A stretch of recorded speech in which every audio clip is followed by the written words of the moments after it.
Today's podcast is with James Slack. The British quarterback has been a teammate of mine on the Schwäbisch Hall Unicorns since 2018. He also has a very cool job off the field where he works for ADIDAS or ADIDAS, developing football/soccer cleats or boots, as he will tell you. We had an awesome conversation. I've been meaning to sit down with him for a long time because we've been teammates since 2018, but haven't gotten to hang out much outside of the football field. So this was a really fun conversation to have with James Slack.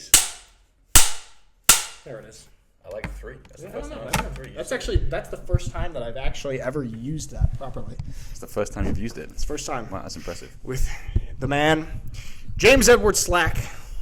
Jimmy Sleaze. And Nicky Alfieri. How you doing, man? It's good to see you. I'm doing fantastic, man. How are you? I'm all right. How's it been since the season ended for you? Jeez. I have focused on everything but football. Really? Which has been a nice break. It's been a nice step away, except for the Italian-Great Britain game, which we both went and watched. Yes, we did. But aside from that, I've tried to not think about it as much as possible. Yeah. I mean, we'll get into it, but it's you and I are sort of both at kind of like a crossroads, I guess. You could say that. Right? You Crossroads with the football world, where we're at, where we are going to be in the future. But before we get into that, talk to me. I want to know a little bit more about like your life outside of football, because you have a pretty interesting life outside of football. You could say that. You're not just a football player. I'm not just a football player. First of all, how did you end up in Germany? Obviously, people could tell from the glorious accent you are from the UK. So how did you end up in Germany? So I came for Germany primarily for a job. I started working straight out of university. I got a job at ADIDAS. Yep. Not Adidas. Let me translate Say for it with me. the Americans. Adidas. So Adidas, translated. It's Adidas. And the founder was called Adolf Dassler, ADIDAS, so it is Adidas. I don't know. You can't hear it? No, I can't figure that one out? Sure no, okay, go. We'll let that slide. But I got a job with them pretty much straight out of university. So I came as a sprightly 22-year-old to Germany and started work for a big corporate company like that.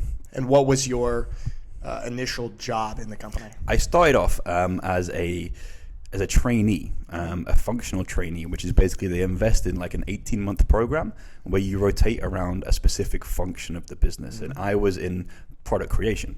So I spent 18 months going around the company doing 3 months in various departments within product operations to figure out where I could fit in for making product. And did you study in this field? This is what you studied? So I studied sports technology, which is basically sports engineering. Yeah. So we kind of like learned to design anything from skis to bikes to like basic mechanics, basic engineering, basic chemistry, and even like looking into how astroturfs are designed and made and these kind of things. So everything to do with sports and the technologies behind them. That is really, really cool. So did you see yourself getting into what you're doing now, or did you sort of just you fell into it? Well, I fell into it. I mean, like I went to university actually initially to study sports science, like physiology or biomechanics, etc. After a year, I was kind of bored of it. Really? And one of my best mates at uni, he was doing sports tech, and he was like, "I think this would be suited you better." Yeah. I was like, "Tell me more." And he did. And then a year later, I switched courses. So then I did 2 first years basically of university, and then fell into sports tech. So then you're 22 years old, working for Adidas in Nuremberg, right? Yep, that's right. Yeah, okay. Officially in a small town called Herzogenaurach. Okay.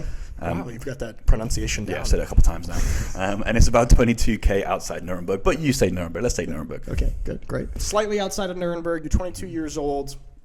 Did you fall in love with this right away?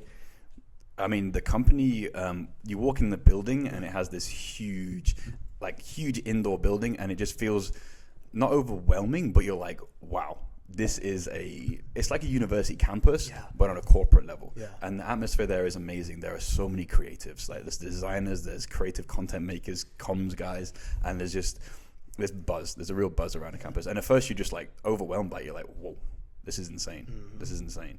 Man. Yeah, I mean, I've seen just some videos of sort of the campus basically and how the buildings are, and it looks like an awesome place to work. I mean, the campus has a gym, probably one of the best equipped gyms in Europe. Yeah. Like it's got Kaiser machines, power racks, everything, a CrossFit box attached to the gym. Yeah. There's a 50-meter swimming pool right now. There's a full 400-meter track with a football pitch inside, which has got a stadium seating around it, like bleachers, in the campus. You guys have access to all this stuff. Access to all of this, okay. yeah. Man, that's so cool. There's like a 7-a-side turf field as well. The volleyball courts, tennis courts, basketball court. This is so cool. And then also, so you have all of this, and then you have the privilege of working for a world famous company. Everybody knows the place that you work. That's at. true. Yeah. It's like so often when you ask somebody, "Hey, where do you work? What do you do?" It's like, "Oh, I do this for this this little insurance company or something." It's just like, nah. Is that a cool thing to be able to say that? At first, I loved it. Okay. Because I'd start to speak to someone and be like, "Oh, where'd you work?" ADIDAS, and they'd be like, "Oh, that's so cool." And I'm like, "Yeah, it is. okay. Yeah, it is." You get used to it after a while, but yeah. Yeah, the novelty wears off a little Yeah, it bit. does, yeah. It's just your job. Okay, so what is your current position at So ADIDAS? my current position is actually innovation management. Okay. So I'm now responsible for new innovations coming into the company that will be across what we call the horizontal functions. So basically each BU is vertical. Football, for example, running, Originals, if you know the lifestyle brand, basketball, they're all vertical, and some concepts or materials will run horizontally across them. So like Boost is something like if you've worn Adidas shoes, you're wearing Nike, but I can't really use it as an example. There'll be like Boost will be running across them. Okay. And so these concepts that run across, we have to manage them, the innovations. So basically new innovations that might come in 2 years, 3 years time that go across all the types of shoes, all the types of footwear we make. Like I'm managing that process. Wow. So previously you were just in the soccer, football department, right? So, yeah, exactly. Okay. So now you're going to be touching all these different... All different types of shoes. Okay, cool. And how long have you been in this position? That is pretty fresh. Yeah. So it's only a couple months into it now. Because you were designing or engineering football cleats. Exactly. Engineering football boots for the British listeners. Okay, there we soccer go. cleats for the American guys that are listening. But I was a product engineer for football boots. Okay. Which basically means I have a designer who would sketch something, hand that over to me, and they'd obviously go through quite a large creative process to get to the visual that they want. Right. They'd create that visual and give it to me, and then it's my responsibility to turn that visual into a reality and making sure it has the performance benefits you want for pros, making sure it hits our standards, making sure it's manufacturable to make millions of pairs, like all of these different things, on cost, on time, all these things. I don't like. So what's step one on that when they bring you? All right, here's what it should look like. Here's here's the product. Like what is it? Explain something. I could give you a shoe class right now. That's the problem. They could fall into it. But there is like we start. It's quite an expression, like the last comes first, and the last is the name given to the foot shape that we use to build a shoe around. Okay. So the last comes first. So the last is the foot shape, and then we basically create what we call a pattern that goes over the last, and we use that to then build the construction of the shoe. Okay. And then a shoe has an upper and a bottom. And the bottom is like the tooling part, the spikes, the cleats, however you want to call it. And the upper is the soft fabric on top, which gives the construction, the comfort, the stability that you need to perform in it. Mm-hmm. So we focus on those kind of like independently, but they obviously come together at one point, and then they wrap around the last. And so you just basically start, and you use like an old model or something, or one that's worked well in the past, and then you think about how you could adapt that to make it better, and then you basically build up from there. Man, that's so has it been something that, because it sounds so cool to an outsider? Yeah. Is it something that you really enjoy? Like, are you passionate about it, or your previous position? This one, I loved it. I loved it. I mean, I did it for 4.5 years. Yeah. And when I first started, I was like, "This is amazing." Yeah. Like I'm basically sending tech packs to factories. I'm sending emails to factories and being like, "Can you do this?" Yeah. And they would do it and send me the samples, and I'd be like, I've asked for this. Yeah. It's in my hand. And this is the first time anyone's ever seen this. This is the next generation. And that was kind of fun. That was a lot of fun. That's really cool. And you had, I mean, when I stalk your Instagram, I've seen some pretty cool photos where you've had some interactions or some very high-profile football soccer stars are wearing what you have worked on. I'm lucky enough to work at a big brand where they can sign big athletes. Right. So I've been fortunate enough to meet Mo Salah, who is one of the top English strikers at the moment. He's Egyptian, but he plays in the Premier League. And I've met him, and we talked football boots for a while, and he inspired the next generation that I made. That generation went on to be on the feet of Lionel Messi. I don't know if you know Messi. I have. You heard of him? Even the casual football fan has heard of Lionel Messi. Yeah. I play FIFA. You play FIFA? Okay, excellent. Then, and the amazing thing about that shoe was he wore it when he won the Copa America for the first time. I remember seeing all that stuff. That's so cool. Which is really nice. So that's pretty cool. It's like seeing your work out there in the world, in front of millions of people. The most tangible result you can get from a job. Okay. Like I'm sat there in a pub watching the game, and then it's like you're seeing your shoes on the feet. Like the World Cup is started in 10 days, and maybe it's even on when you release this. Like my shoes are at the World Cup. That's so cool, man. Hopefully they're going to win the World Cup. Yeah. Hopefully they'll win the World Cup. Fingers crossed for them. Man, that's such a cool thing. Okay, so that's been a cool chapter of your life, that 4.5 years of doing that, and now you're into the innovation and working across all. Exactly. How has that been so far? This new. It's been completely different because you don't have that tangible outcome straight away. Yep. You don't make a shoe you have in your hand that you give to someone and be like, go wear this, how does it feel? You have to look at the much more bigger picture, the big picture, and the further down the line. Like when you're making a product, you have one goal, which to get that product on the field of play. This is looking at things that could be beneficial in 2 or 3 or 4 years time, and I'm specifically looking at it from a sustainability lens. Okay. Like what can we do to improve the sustainable aspects of making footwear, of making shoes, and how can we improve that for the future? Really cool. So we have covered a little bit of your life outside of football, what you do, your work day to day. I kind of want to sort of wrap this into your American football life.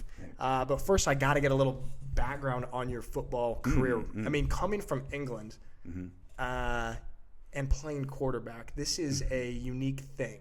It is. There's not so many here in Germany, at least, of guys like you. When did you first start playing football? What gravitated you towards the position of quarterback? That's a great question. And I mean, I started officially playing organized football at 18. Okay. So I was already in university. And I went to university as a rugby and a basketball player. And I went to the top sports university in the UK, if not the world. Yeah. In my humble opinion, it's the best sports university in the world. What university? Loughborough University. Okay, Loughborough University. Oh, yeah. Okay. If you look it up on the Olympics medal table, it's up there with some high-ranked countries. Okay. So it's a Really? good sporting university. Yeah. And where in England is that? It's right dead set in the middle, Okay. like right by Leicester, right in the middle. And the best sports university in the world. And I went thinking, I'm going to play basketball, I'm going to play rugby for the top team in this university. Tried out for both of them, didn't even make like the 5th level team. Like I was like, I thought I was good at these sports. I am not. It's tough to get there there. are some athletes out here. Like the top rugby league, the top rugby team in that university plays in the 2nd national league. That's basically like Really? Yeah, like the 2nd national league. And rugby's huge. Not to Rugby's get too much massive, off, yeah. but it's massive in the UK. Yeah, it's the biggest in the world, I would say, in the UK. Yeah. Maybe South Africa and Australia matches it, but it's huge. Yeah. When did you start playing rugby? When I was all the way back in high school, like maybe 10, 11, Really? 11 years old. Yeah. Okay. So then, you get to university. You end up not making those teams. Exactly, yeah. And then what did you pivoted? So I pivoted, Okay. and I had a couple options on the table. Okay. And I was like, the university is so big, they put on this bazaar, the fresher bazaar, but all the freshers, I don't know what freshers is the We first call year. freshmen. Freshmen, Yeah. freshers, Freshers, we call it freshmen, freshers. there you go. They basically walk around the sports hall, and there's all the different sports teams there, basically trying to get people to join their teams. Yep. And I saw American football, and I knew American football because my dad introduced me to it when I was younger. Yeah. He was a Bears supporter. He'd been to see the Bears play in Wembley Stadium back when they did the first tours of the NFL in England. What year would that have been? That was it was before I was born, I believe. So it must have been the late 80s, early 90s. Okay. Yeah, we're getting up Back there. when the fridge was playing. Oh, for the man. Bears, yeah. Oh, man. So he was a big Bears fan. The one successful year the Bears had, he jumped on then. And since then, Nice. they've kind of gone right downhill. Yeah, not so good. Not so good. And he bought me an American football for us to throw around in the park. And I used to just love throwing it. And I could throw it. Yeah. It was kind of natural to throw. So I kind of knew of the sport. So when I saw it in the Freshers Bazaar, I was like, let me go speak to these guys. So I rocked up to one of their first practices and fell in love with it. Yeah. Fell in love with it straight away. Did you go straight away to the quarterback position? they were like, who can throw? And I was like, oh, maybe I can. Yeah. Maybe I can. Kind of testing it a little bit. I also like tackling. I liked hitting. Really? Playing rugby, yeah. Oh, yeah. Oh, so yeah, I was a of bit course. like, I want to tackle as well. Yeah. But when I started throwing the ball, they were straight away like, you come this way. Did you play any defense there, or once you got pegged as the quarterback? As soon as I got padded, I was like, can I play free safety? Or like, no, James, you can't. Gotta protect you quarterbacks. No, it was more, you're not quick enough, James. No, you can't. There it is. Okay, so then you're 18 years old now, and you've discovered football, and you started playing with the university team. Yes, exactly. What is the schedule like for the university football? Like, how often you guys practice? When are games? So we practiced twice a week. Okay. It's very similar, I would say, to the Unicorns practice schedule. Yeah. We would start practice at 8 and finish at 10:30. And that would be on, testing. I think it was a Tuesday and a Thursday. Okay. And then we would play on a Saturday or a Sunday. Against other universities? Against other universities, exactly, yeah. And that was it. Yeah. And how many, was it 4 years of this? Or how many? So I did 4 years, and then I did a gap year of study, of internships. So I did an internship actually at Puma. Oh, gosh, your rivals. So my rivals came out to Germany, played in the GFL 2 for a year for the Nuremberg Rams as a backup, and then came back to university and did my final year. So in total, I did 5 years of playing for the university team. Okay. So then that's how you got introduced then to the GFL. Exactly. The Nuremberg Rams. Yep. That was my first step. How many years did you play for that team? So I played that 1 year between my studies, and then I moved out to Germany straight after studying and played the summer after I moved out, because I moved out in the middle of the season, so I couldn't really play that year, but I played the year after. When you took the job at ADIDAS and knew you were coming to Germany, thanks, I'm working on it, and knew you were coming to Germany, did you think right away, like, oh, I also want to play American football again? Like, that's going to be part of my life in Germany? Yeah, I loved it so much. I was like, I want this to be a big part of my life. Yeah. Big part of my life, definitely. And how was your experience with the Nuremberg Rams? I struggled to fit in. Really? With the teammates, I had an amazing time. Like, the people that I met during that team are still close friends, and I would consider close friends. Like, I would reach out and speak to a lot of them still. Right. And Robert Hager, like the big cuddly O-lineman, like one of my favorite linemen. Yeah. He was there. He was playing there, so we played together. Okay. And it was just a bit not very well. How do I say this politely? Maybe need to censor all of this, but it wasn't very well coached. Okay, sure. Yeah, no, it's tough to get premier coach. Yes. Okay. Yeah. Okay. So how many years then were you with the organization? I was there for 1 season. Just 1 season? And halfway through the season. So the story is that I was picked to start. I was supposed to be starting quarterback that season. But the starting quarterback from the year before was also signed, but with the intentions that he'd play free safety. Okay. He didn't want to play quarterback anymore. AJ, one of the best runners of the football as a quarterback I've ever seen in my life. Really? Like, so slippery and so incredible. American? American guy from California. Nice. West Coast. West Coast. And he's a baller, like a baller. But he came out and was like, I want to play free safety. And I had a work trip for 2 weeks before the season started. And so when the first game of the year rolled around, the coaches were like, we're going to sit you for this game because you've not been in practice the last 2 weeks. We'll start AJ. And it was against Kirchdorf, who actually went on to win that year. Yep. And we were up by a couple scores in the third quarter. So then I got like the classic quarterback backup can come in and play. I went in and played, and AJ went to play free safety. And we finished the game. We won the game. But AJ got ejected for targeting at playing free safety. Okay. Which meant that he was then banned for 2 games. Yep. So that means the starting quarterback, or the quarterback who had started, was not allowed to play. So naturally, that's when I stepped up. Mm-hmm. And the next game was a home game against First Year Razorbacks. Oh, yeah. And we blew them out. It was 63-22, I think. I threw 8 touchdowns that game. That's pretty good. I had a day. Right. I had a day. Well, one of your good games. One of my best games. And I was like, oh, here we go. This is the year. This is the year. This is going to be a lot of fun. And then the next game rolled around, and we were playing against Wiesbaden.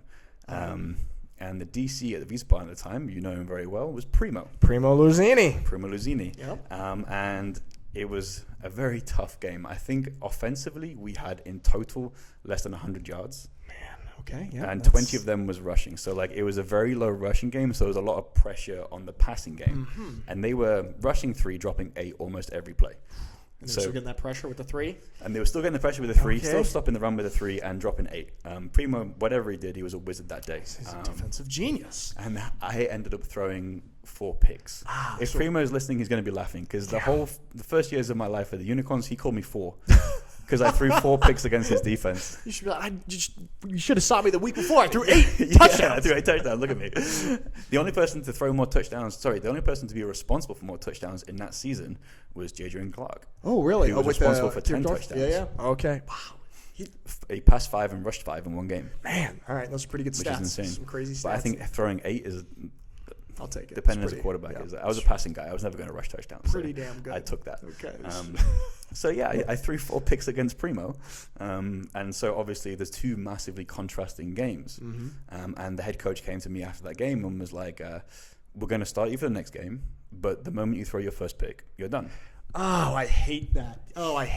You cannot do that. So it's like if I tell you don't think about an elephant, what are you thinking about? An elephant. Exactly. Man. So you tell me not to throw a pick, what am I going to do? Throwing a pick, man. And I remember the game so well because I started the first drive. We drove down and scored. It was against I can't remember Alberthausen or something. Alberthausen Crusaders. The first drive went down and scored. Second drive started and they were playing a really hard cover 2. Okay. And the coach came to me and was like, "We're going to run 4 verts, and I want you to hit the outside fade. I want you to throw this." They switched to a very soft cover 2, so the corner's playing a little bit softer. But the coach has said, "Throw this route." So I was like, "I'm gonna throw that route." And the strong side safety that I was throwing towards, he was an American guy, sprinted over, saw it straight away, and picked it off. And so they pulled you out. And so this. they pulled me out of the game. This needs to be a lesson for any grown human being who is involved in coaching. That is a absolutely stupid, horrible thing to say to a player. To a 23, 24-year-old quarterback who've only been playing for 5 years, so it's not the most experienced player. Okay, so was this then a turning point, you would say? It was a turning point in Rams? With my relationship with the Rams, for Yes. sure, and a turning point for my desire to play. Yeah. And so up until that point, I'd been taking football so seriously. I've been taking it like everything I was doing was about football. I downloaded film. Like I had a coaching huddle player pass, so I could download film onto my laptop so I could watch it on my flights and back to China. Man. I watched film for 10 hours on the flight to China for the Kirchdorf game, for the first game of the season. Really? The whole way I was watching film. Man, so you were really locked in, I dedicated. was locked in. So then after they did this, did you sort of check out a little bit, would you I say? massively checked out. I mean, like, the quality the Rams had that year, they should have gone on to win the league. Yeah. They beat Kirchhoff in the opening game of the season. Kirchhoff went on to get promoted that year. Yeah. We should have been the team that went on to get promoted. And we were 2 wins away from it at one point. But I checked out completely.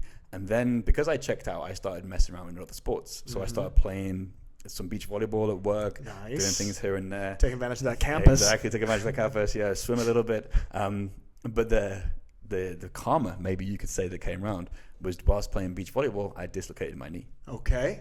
I snapped. That's not good. So that's not great. So that meant that I needed surgery. Okay. So I had pretty quick surgery, and then I was out for the rest of the season. Man. So I was done. Okay. So all this happens. You're done. You're done for the season. Mm-hmm. Is this when you first started to get in contact with the Unicorns? Yeah. Okay. Yeah. Who contacted them? Well, Jordan slid in my DMs. Yeah. Jordan Slendon. He's good at that. He's very good at that. He's very, good. Very good Which at that. platform? Were we on Facebook? It was on Facebook. It was back when Facebook was very popular. Okay. Yeah, this is a couple years ago. Yeah, that's a long time ago now. Yeah. And so he messaged me being like, "Hey, do you want to come down and throw around a little bit, Yeah. see what the drive is like?" So he was like, "We're looking for a backup." Because at the time, the year before, 2017, Marco had started without a backup, right? It would be Rudy who would step in and play. We know. And so like, we're looking for a backup, and it has to be a European guy, and you're the closest guy to us, and it seems that you're playing at a decent level. Yeah. And I was like, okay, let me test it out, let me come see. So I drove down and threw around with the U2, I think, in like January of 2018. Yep. And this was only 7 months after my knee surgery. How was the knee recovery at this point? Was it was fine? not great. Not good? It was not, well, it was recovering perfectly, Okay. but I wasn't ready. Yeah. And then how did that go that first day where you came out and threw a little bit? I had a lot of fun. Yeah. And Jordan, I remember his words exactly. He was like, "We can work with this." Yeah. Okay. And that was it. Really? That was We it. can work with He was this. like, "Did you like the drive?" I was like, "The drive was all right." And he was like, "Can you work with this?" "We can work with this." Okay. So then 2018 was your first year with My the first year Unicorns. with Unicorns, yeah. And we did win this ring, I think. Very Is that the pretty one we ring. won? Yep, Yeah, that's we the won one that right there. there. Beautiful, isn't it? Yeah, pretty nice. Pretty damn nice.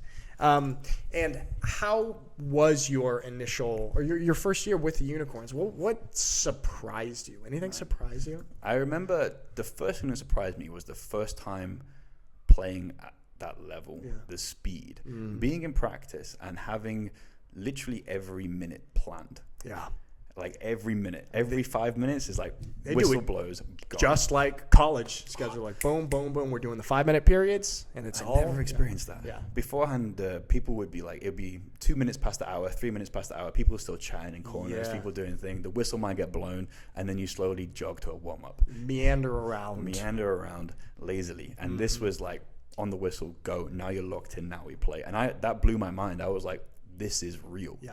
And I never realized how incredible that was. And I think at the time, Gary stuck out in my mind because he was like breaking down one of the huddles, and he gave so much emotion and so much passion into breaking down the huddle. I was like, wow. Really? Wow, this is like magic. Oh, so you had like this sort of impression of the Exactly, Unicorns magic yeah. from the beginning. From day one, yeah. Oh, that's so cool. Just such a small thing like breaking down the huddle where you could feel it. Yeah. And then, what's cool to me right now that you said that is that you then became the guy that breaks down our huddle and Yeah. gives us the emotion and the passion every single practice Yeah. and before every game. So that's pretty cool that it kind of became a role of It's yours. a nice full circle. For Yeah. me.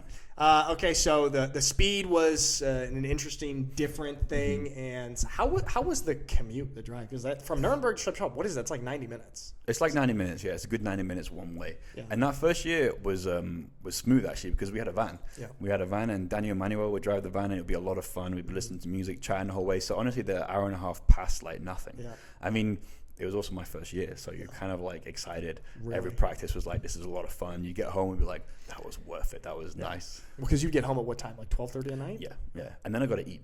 Oh, yeah. And then I got to shower and eat. So it's just like 1 a.m. is bedtime. How was it on days when you're working a full work day, knowing like on a Wednesday you're like, I've got practice an hour and a half away. I'm gonna get home at 1 a.m. Yeah. tonight. Are you super excited for practice? Or is there a little bit of dread, or is it a Like, combo? A Wednesday morning, this was before COVID, right? So this was before home offices had become a Yeah. thing. So I'd be loading my car up with my pads, with my helmet at like 8:30 in the morning, get ready to go to work, and being like, I'm excited for practice. Wow. The hard day was Thursday. Okay, the day after where you're The tired. day after, yeah. You have to be in the office again at 8:30 in the morning, but you got home at like 12:30, in bed at 1, so you get like 6 hours sleep, which for the first day, it's okay. But after a few weeks, you're like, oof, Thursday mornings are tough. Yeah, that's what you hear. I mean, like guys, by the end of our seasons, the guys who had to drive an hour, 2 hours, were just exhausted by the end of the season. It's like, that's something that I admire so much because coming from America, the U.S., my whole football career is I have practice on campus at my high school, on Yes, campus. yes. Or on the field on college. It's like everything's 2 minutes away, and I never have to experience this. All right, practice is done, and now it takes me an hour and a half to get home, shower and stuff. And so this is something that most Americans just can't relate to or comprehend what people go through out here and what the sacrifices made to play football. It's something very, very cool. Did it ever get Did it get easier? You get used to it? It's a strange one because it does get easier, but it also doesn't. In the sense that when you're driving, it's always the same drag. Like it's constant. But you got to a point where like your day, like the moment you got out of the car, the drive was done, and it's like it only was a flash of time. Yeah. And it's completely gone. And it's like, okay, so I can keep doing this. So when you finish, you're like, it's not that bad. In it, you're like, God, I hate this. Especially when you're sat in traffic. This is I like this. This is like an interesting thing about like the human mind that you can.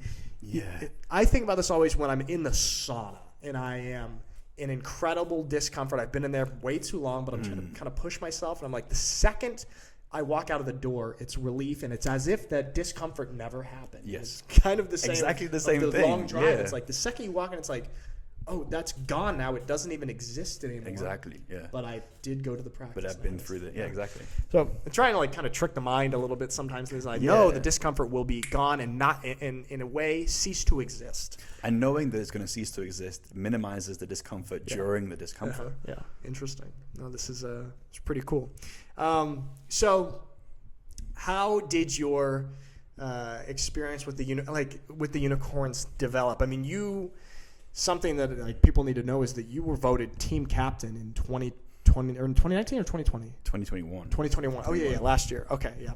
Team captain, while not being the starter. Yeah. This is something that I have never seen before in my life. Something incredibly rare.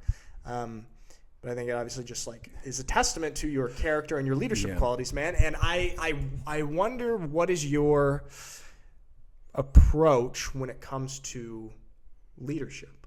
Oof. Do you have one, or is it just is it a natural thing for you? That's a great question because I've never really thought about it. Yeah. And I mean, I guess it comes down to like what is important to me in life in general, and that has always been human connection. I mean, if you've been around me long enough, you probably have heard me talk shit about human connection before. But to me, it's one of the fundamentals of happiness is developing like deep relationships with people and deep connections with people.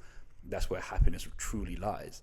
And so whenever I'm meeting new people, I'm gauging whether we can form this deep connection. And with the unicorns, it became so natural to form deep connections with the people around me that it naturally felt that way. And it kind of felt that way. And then once I started becoming more veteran within the team, because the first season, obviously, I'm backing up Marco, who at the time was European Tom Brady. Like I'd watched him play Germany against Austria in Austria with 45,000 people in the stadium, winning the European Championship. And I third overtime or something, and like just acting like cool as ice. Yeah. And I remember thinking like so chill about it. I remember being in practice, being like, I'm with Marco. Yeah. Like I remember being a bit like starstruck. I'm playing with Marco. He's a legend. Watching him throw the ball, I'm like, wow. And I went from that, and like I even remember me and Jordan had a post-season meal one time, and he joked with me about my after the first season, he was like, what have I got myself into? Yeah. This guy can't play kind of thing towards me. You? Yeah, exactly. Really? Yeah, it's like, what am I doing here? And then I was like, then I really pushed my development in terms of like throwing the ball, playing the game, understanding the game, and at the same time learn the people around me. And being inspired by like McRae, him as a leader was incredible. Yeah. Like he was my first captain as a Unicorns. And Rote, now the head coach. So that's a nice progression for him. Like I learned a lot from him. And then obviously Alessandro, seeing him like bring the passion that comes with it, and Cody being a big part of it too. Just like seeing what they're doing and being like, I can do that. Yeah. And then trying to bring my own style into it, which was to form the connection. So I would take my time to go and speak to people. I take my time. If I've seen someone that's down, I like to say that I'm empathetic but not sympathetic. Okay. Which kind of means I can see what you're going through. I don't feel it, but I can see it. So I'm going to come and talk to you because I know you're probably going through something right now. So I'd really try and do that with as many people on the team as I could. Yeah, man. I mean, I not to kiss your ass too much here, but I did do, you could stay on the segment. One game I took over the SHU Chubby Unicorns Instagram account, and I was running, asking questions to people. And the question was, who on the team would you most like to date your sister? And also, who would you least like to date? And that was Magnus for most of the time, and Ari. Reasons, But you got a lot of answers for who would you most like to date your sister on the team, which I think is a great compliment and a testament to how people feel about you because of the relationships that you've developed. And one thing I really like is when you do break down the huddles and you have say a little something. So often in these situations, people just say some bullshit like, let's go fucking kick their ass and fucking kill them and we're going to fucking win. And but you say something genuine and authentic that really that touches people. And the cool thing that you came up with for our basically team motto this year is do what you love what you do. And it was really cool for us to be breaking down on that every at the start of each practice. And for me personally, it would lock me in very often because sometimes you go through a long day, you get to practice, you're tired and everything, you go through warm-ups and everything, and you're there'd be times when I felt like I was going through the motions, and then we do that breakdown, the huddle. I'm like, do what you love what you do, and that every time would lock me into I'm out here because I love playing football with these guys, and I'm doing what I love. So it really locked me into to do this. I appreciate that, and I mean at the start it was a bit of a mouthful. The first couple of times we tried it, it didn't go quite right, but we got in the rhythm of it, which was nice. Yeah, we did. But I mean, people forget that we play the sport for fun. Yes. Like outside the import world where you guys are here because of football. Yeah. 50, 60 guys are doing it for fun, and they're there because they love it. And people forget that when times are getting hard, or when there's big games and people getting nervous, and like you're starting to shit bricks, which is the English expression for being nervous. That was Brit. when you're really getting like tense, you just got to realize like we're here because we love it. And the flip side, when you do love something, you put 100% into it. You don't do it by halves, and that by standard just makes you better at it. So if you're really loving what you do, like you listen to all the top athletes around the world, like they are the best because they love what they do, not because they get paid the big money. Right. They just because they love it. Yeah, I absolutely love it. I saw, man, I can't remember where I saw it. It was of a big time pro soccer player, football player. And the reporter asked him, hey, what would you be doing if you weren't a professional soccer player? And he said, I'd be an amateur soccer player. Yes, exactly. Pursuing. Exactly. Like, it's all about the passion and love. And I even, like, I feel that with my stuff outside of football, with my video work, my film work. And this is where you can, like, really get into a flow state of when you're doing something that you love. Yeah.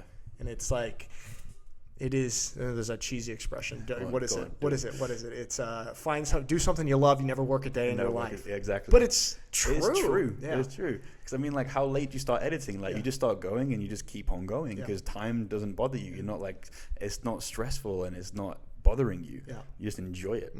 And have you felt this way? Is this kind of how you felt with your job at Adidas? Yes. Yes. In a way, like when I'm starting work, obviously you get some of the drag of corporate life, answering emails and stuff like that.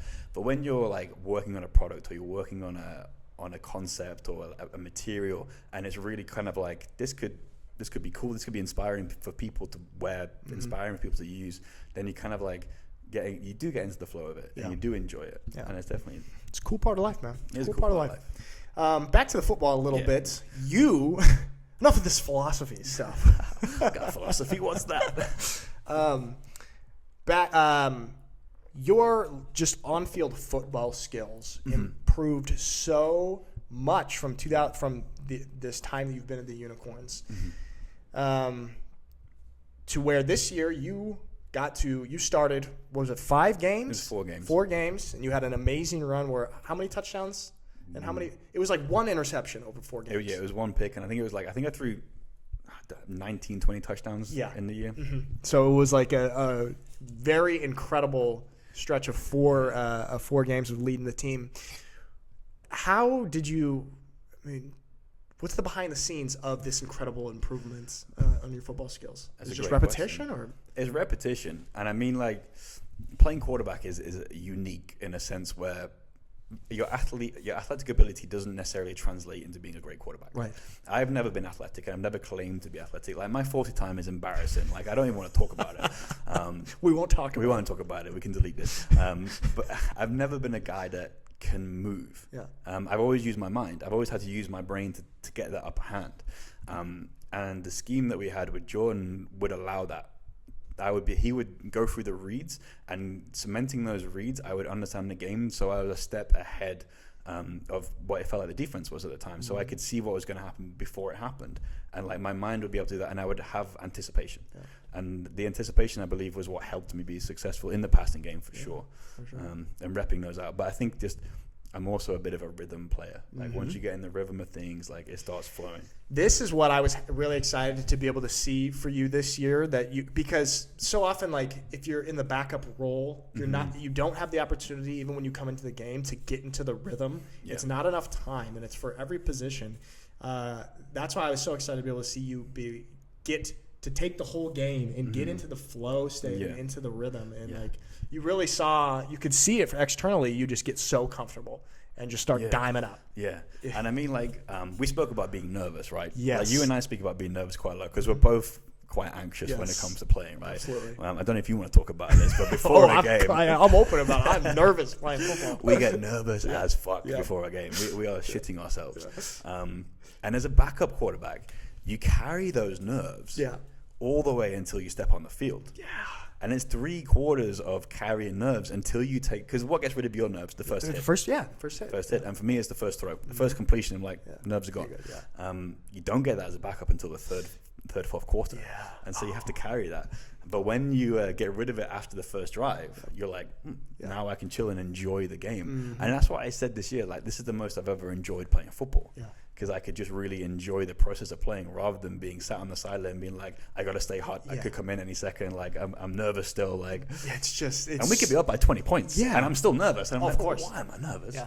But it's just, it's just such a difficult thing to have to carry that, because it's like you cannot let go of that until you have the first play, the first throw, the first tackle. Exactly. And to have to wait is just horrible. So it must have been awesome to be able to have that from the get-go. And that's I mean, you could really see it. I mean, the numbers show for themselves, man. It was like, it was pretty awesome to see. So things are changing around. We've both been with the Unicorns now, so you've been since 2018, me since 16. Things are changing around here. You and I are both just disgustingly old. Yeah, God. Both crossed the old 3L. Combined together with OAPs, we get a pension, man. Start collecting those funds, man. So in our disgustingly old age, we're both kind of trying to figure out where our future lies with football. Where are you at now with the game of football in the ripe age of 30? Oh, man.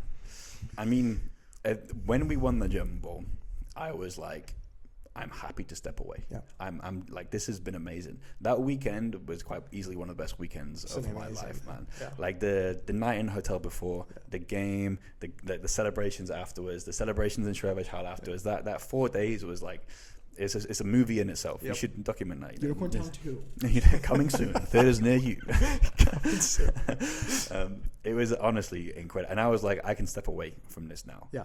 I remember we were in the Ilgay, you and I talking like, man, what a beautiful ending. Like we're both ready to go be retired. Fairy tale ending. Like we can step away from it. And then you step away from it and you spend a week or two away from it. And then you start feeling your body and you're starting to feel healthy again. Yeah. And you're like, oh, I could probably still do this. And then we were watching the Great Britain Italian game, and I was watching that like, I want to be down there. Yeah. I need to be down there. I should have been down there. And I wish I was playing. And it was just like, oof. Yeah. So you would say you're not as concrete and confident as you were a few weeks ago to ride off into the sunset.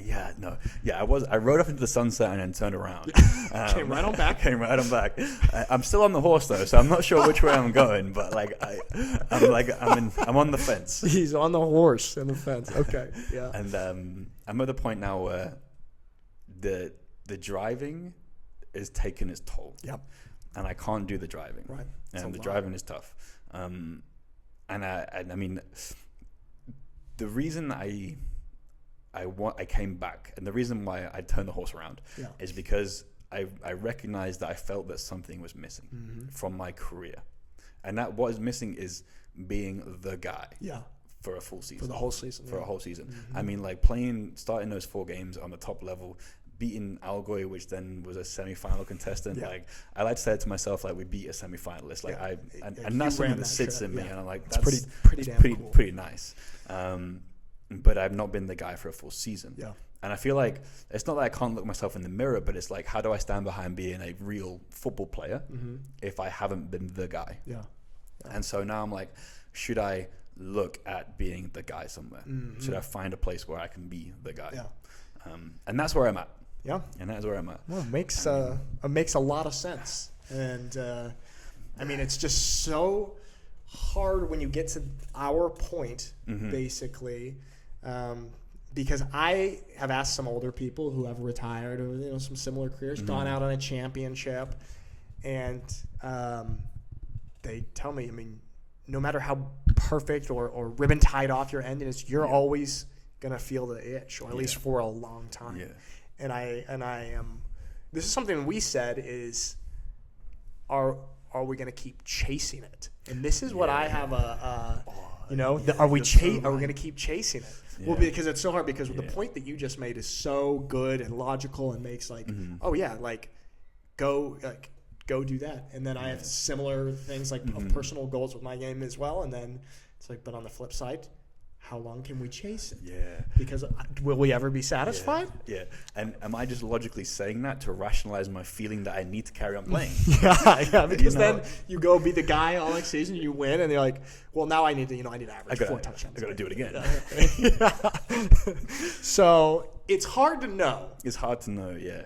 And I mean, I don't know what the signal is. And I don't think there's ever going to be anybody that comes, there's no like wizard that comes out of the dark, taps you in the back and been like, you're done. You're done. Yeah. No one's, it's up to you, right? It's up Wouldn't to that you. be great if we had That'd that? be amazing. We need the wizard.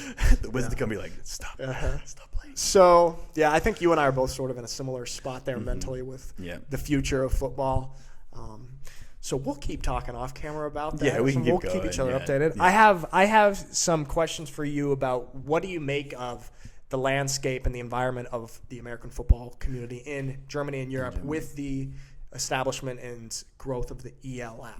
What are your thoughts on this? That's a great question. And I mean, the ELF has done fantastically in terms of its growth in social media, its growth in the fan base it's created, the hype it's created, how structurally sound it is underneath the hood. Yeah. Like, what does it look like underneath? We don't know. Yeah, we don't know. great. Financially, is it as strong as it looks? Everything underneath, is it as strong as it looks? But it's branching out. It's getting teams in Paris. It's getting teams in Prague, teams in Milan. Yeah. There should be, I hope there's a London team at some point. Like, that would make a lot of logical sense to me. Yep. But how sound is it underneath? And then on the shiny side of it all, it's amazing. Yep. Something the GFL has always struggled with. Yep, absolutely. Like, there's never been, I mean, you saw the decline in German ball ticket sales, right? From 25,000 in 2019 to 10,000 this year. Yeah. And I mean, like, playing in front of 10,000 people is still amazing. Still really cool. But the ELF had regular season games with higher attendance. Yeah. And it's just like, okay. The growth of the ELF is amazing. The quality of football is debatable, which is better. That's a very good point, especially at the high end. High end, I would say some of the Frankfurt Galaxy now, Yeah. which is essentially the 2018 Frankfurt Universe that we Exactly. played against. Yeah. And we did beat those teams. Yeah. And those teams even they were able to have, because of the ELF rules, were able to have more dual passport players. So there was tons of talent on the field. Yeah. So yeah, I 100% agree that you can debate, and I think you saw we beat the Swarco Raiders last year. Yep. They were one of the top teams in the ELF this year. Exactly. And I mean, there's pockets of talent all over the place in the GFL and the ELF, all over the place. But I think the depth has been spread. It's a great way of putting it. Because like the mid to low level teams in both leagues probably could have their own competition, and the high end teams could have their own competition. So the quality has just been spread thin everywhere. It's just spread. I can't remember where I heard this. It's just there's 2 pieces of toast now to spread only X amount of jelly. Yeah, that sounds about jam. Jam. Sorry. Our countries will never get along. No, we're never going to get along. Yeah. No, that's a great way of putting it. Oops. We've got the sound quality, isn't it? Yeah, that's tough. Sorry to you listeners for the amp-lamps. I think that's a great way of putting it. It's just the talent has been spread. Because I was talking to, I spoke with Roby, who used to play with us. Yes. And I asked him, how is it playing in the ELF? And they play in front of a lot of people. The Ryan Fire, right? There's a big crowd. Yeah. And he just said, he's like, it's cool. It's the GFL from 2018 with better marketing. There you go. And I was like, it makes a lot of sense. But I think there's a lot to... In my personal opinion, like, the GFL needs to concede to the fact the ELF has this superiority in marketing and in growth, and just become a developmental league. Right. Because the ELF has no developmental league. No youth. There's no youth teams. There's no second teams. There's nothing behind them. Yep. And there's nobody growing the German talent. There's nobody growing the local talent, you could say, because there's other countries. Whereas the leagues of the countries they're in, they're growing the talent. Yep. They have like U13, U15, U17, U20, U19. Absolutely. So it's like they need to come to some kind of agreement where development can happen. Absolutely. Yeah, they need to make this agreement, the partnership that they've done in every other country, basically with the federations. And exactly. The only problem with that is you basically say that the ELF is better than the GFL. Mm-hmm. But I mean, it can become, I was talking to someone about this, the college football version to the ELF's NFL. Exactly. Maybe it's that, or the high school football. Exactly. With the developments, because that's always going to have a place. You always need that development in the youth programs. Or else the ELF is not going to be able to sustain its progress either. Yeah, their product will just evaporate after a few years because their players dry up. So. Exactly, and if you're using imports your whole time for the main positions, you're not going to develop anybody that can step into those roles. Yeah, that's an interesting thing. Is this is why I feel like there's not so many European quarterbacks, is because teams always get an A quarterback, or 98% of the time they get an American quarterback, and they always solve that issue with that. Yeah. And it's just way rare. Way rarer? Is that words? You guys invented English. Is this right? Just rarer will do. Rarer to have a European guy play quarterback. Yeah, we will see. We will see. Only time will tell. Oh, that's a wise saying from James Slack. All right, Jimmy. This was pretty great to have you on the podcast. This has been a lot of fun. Yeah, a lot of fun. We've managed to skirt around the philosophy, so I know we got away from that philosophy. It's good. Well, that's for our off-camera discussion. Off-camera, and that's for the Patreon page. Yeah, that's on Patreon. Yeah. We can't give out this wisdom for free, man. Exactly. Good stuff. All right, James Slack. Thanks for coming on, man. Thank you very much, Nelf. I appreciate it.